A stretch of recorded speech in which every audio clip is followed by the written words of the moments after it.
Ouais, c'est ce que font les voleurs.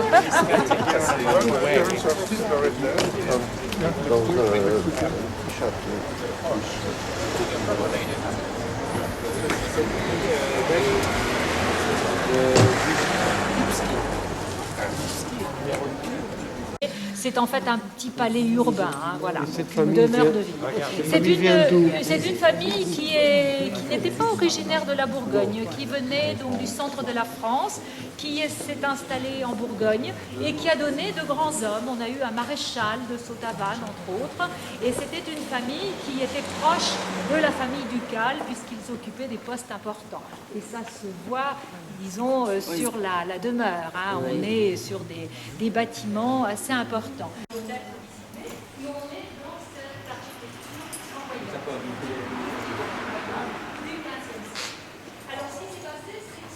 En s'élevant par la connaissance. Voilà.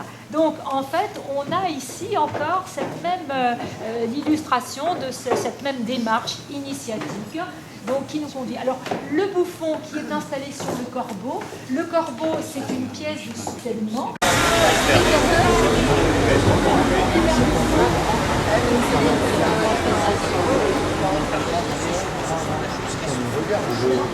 C'est immense. C'est le touriste. Ils viennent goûter le vin. Tu es en train de filmer là? C'est pas facile de voir les gens de face toujours. Oui. Alors, quand on sort de quelque chose. Et puis alors, ce qui va, si tu les films, le mieux c'est de ne pas bouger la caméra et de laisser les gens bouger. Et ça, c'est Et oui, c'est pas toujours facile. C'est un beau Mais c'est vrai que la façade est... D'accord. Oui, elle est banale.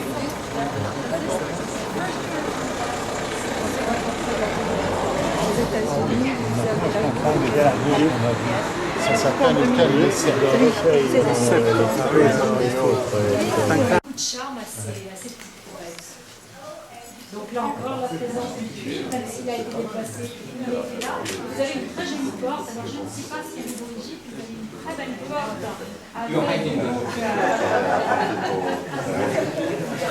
avec des panneaux sculptés. Voilà, vraiment magnifique.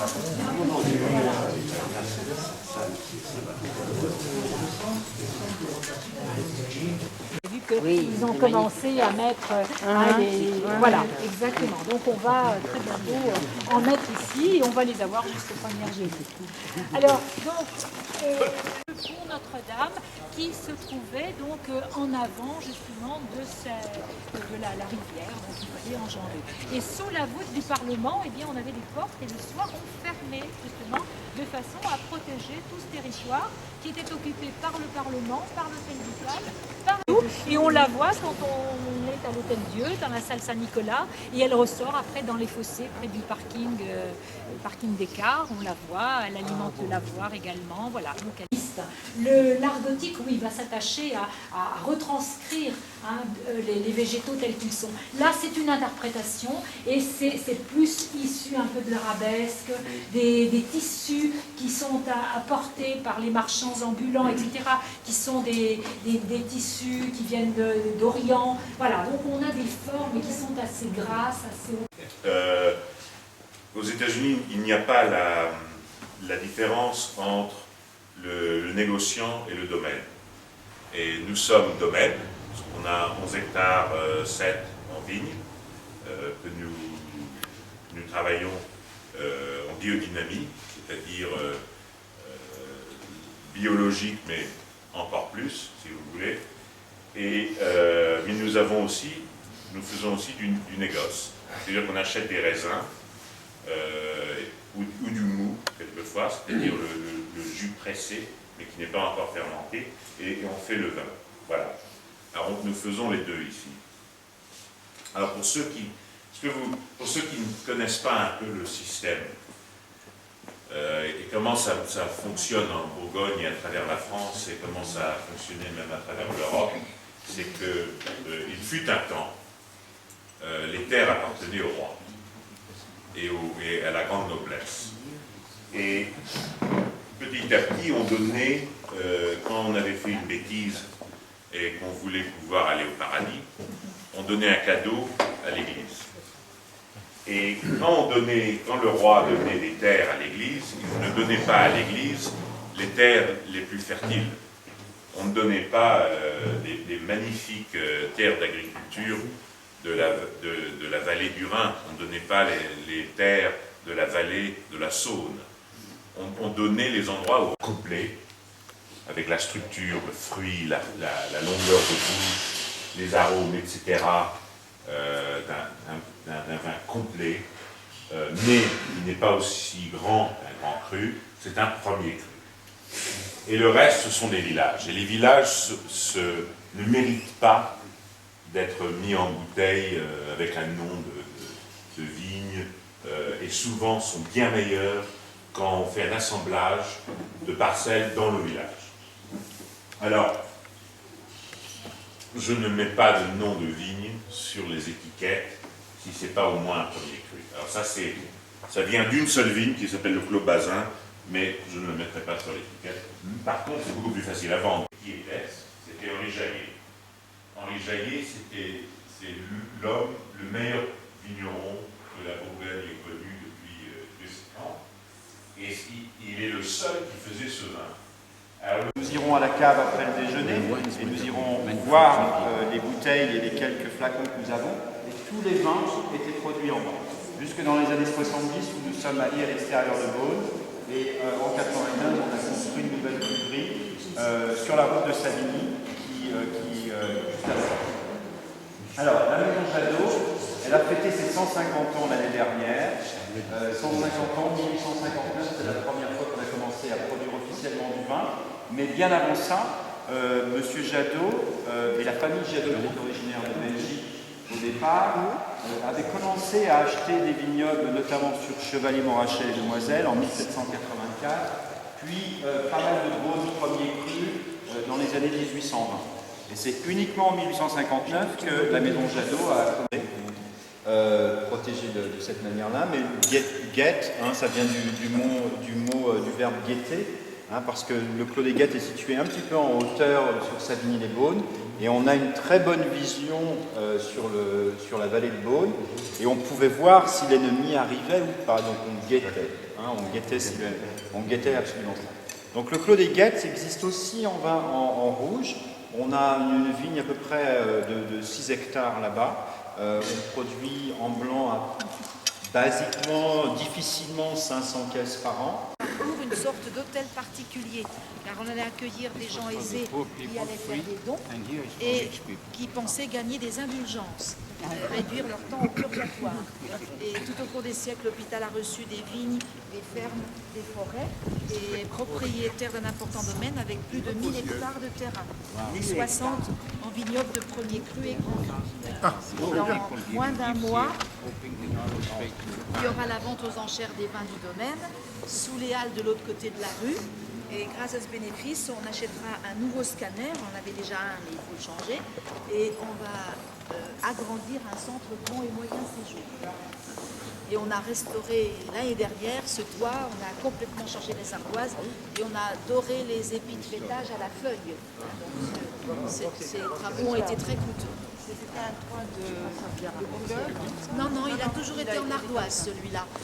Parce que ça correspondait à l'église et parce que Nicolas Rollin connaissait l'hôpital de Valenciennes dans le nord que Philippe Lebon avait fait 10 ans auparavant. Il a voulu le même et même plus beau que l'hôpital de Philippe Lebon pour montrer qu'il était arrivé à un stade très, très important dans le duché de Bourgogne. Et contrairement à ce qu'on pense, l'ardoise d'abord elle coûtait très cher, il fallait la transporter et elle était réservée aux cathédrales, au Parlement, aux Saintes-Chapelles. Alors qu'aujourd'hui on vient voir les toits de couleur parce qu'on les pense plus prestigieux qu'un toit d'ardoise, mais c'est l'inverse autrefois. Et vous comprendrez que l'argile on l'a dans la région, donc on fabriquait les tuiles à proximité, elles coûtaient moins cher. Alors je vous montrerai dans une vitrine de ces tuiles qui ont été remplacées il y a plus de 100 ans. elles font 2 cm d'épaisseur, 32 cm de long, alors que vous n'en voyez que 10 puisqu'elles se chevauchent. Et une tuile pèse 2 kg, il en faut 60 par mètre carré. Donc j'ai calculé, ça fait 300 tonnes de tuiles pour ce travail. Oui, des tonnes de tuiles. Et l'idée de ces dessins d'Autriche, Pologne, Hongrie. L'idée vient des pays de l'Est. Et quand l'idée est revenue en Bourgogne, n'oublions pas que c'est du temps de Philippe le Bon, les Pays-Bas bourguignons. Donc c'est passé par le Nord et la Belgique. Et autrefois...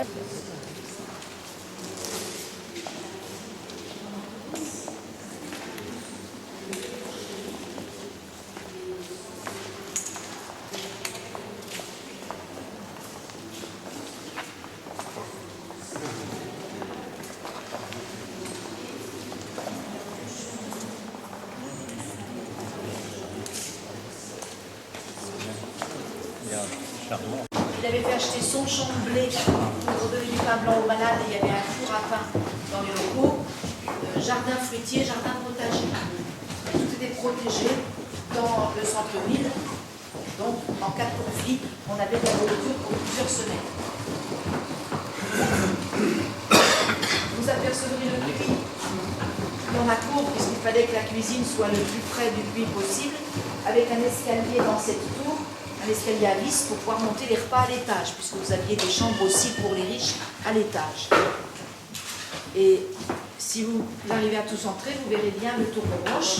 Il fallait remonter un poids, ça tournait pendant 20 minutes, et ça entraînait le petit bonhomme qui a pris le nom d'un ancien chef cuisinier, Messire Bertrand. Il tourne la tête, il surveille son personnel. On dit qu'il n'a pas fait sa retraite, puisque lors de l'animation, il s'enclenche tous les quarts d'heure. Il a 312 ans, mais il travaille tous les jours de l'année. Et il va faire des réclamations parce qu'avant, il avait son vendredi de congé quand on faisait maigre le vendredi. Alors que là, il travaille tous les jours. Le musée est ouvert tous les jours. La retraite à 62 ans est loin. Et la retraite à 62 ans est loin. Lui, c'est 312.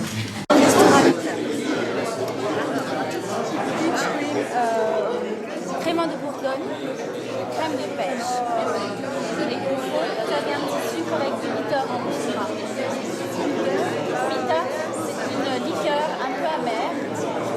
Voilà, justement, ça s'appelle le fermentien.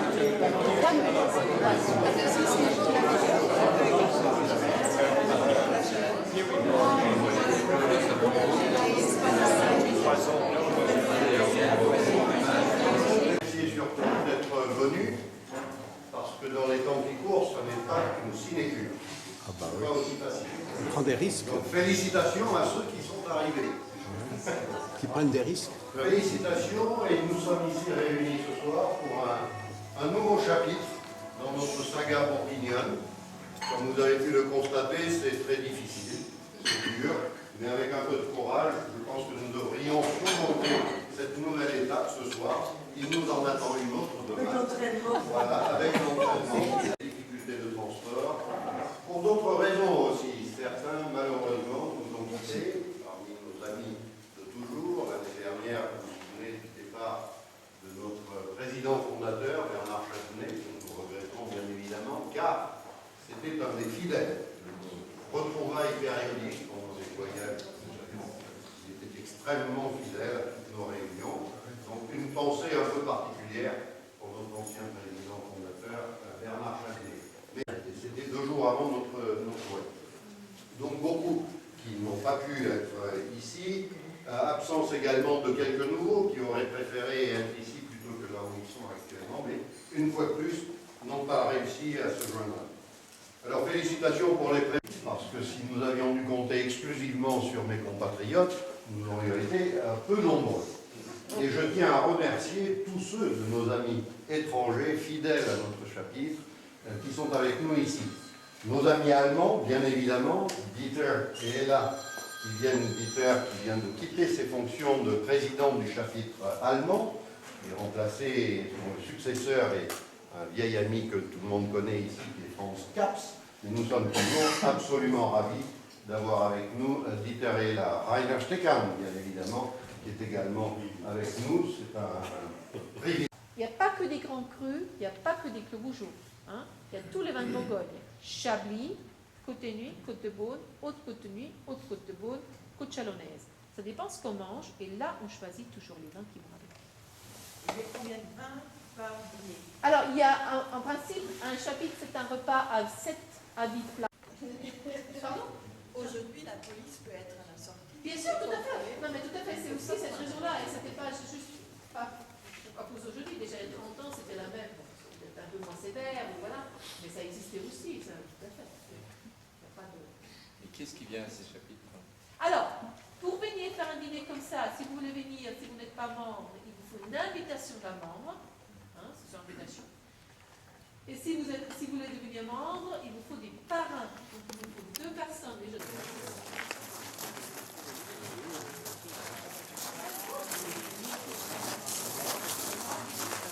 Voilà, monsieur, là, le film est par ici. C'est juste là.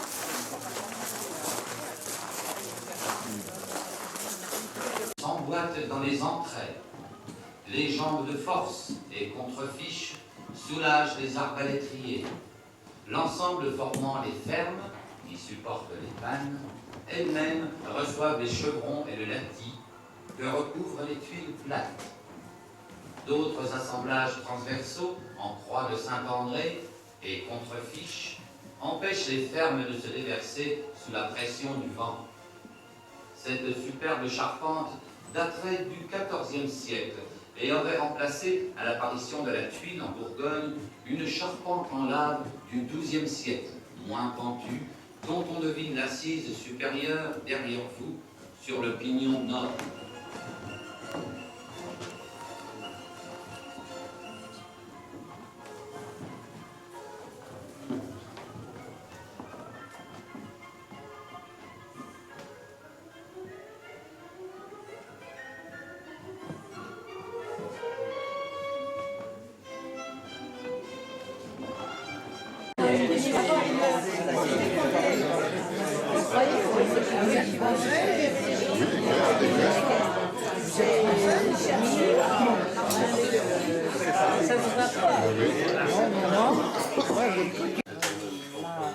Terminé.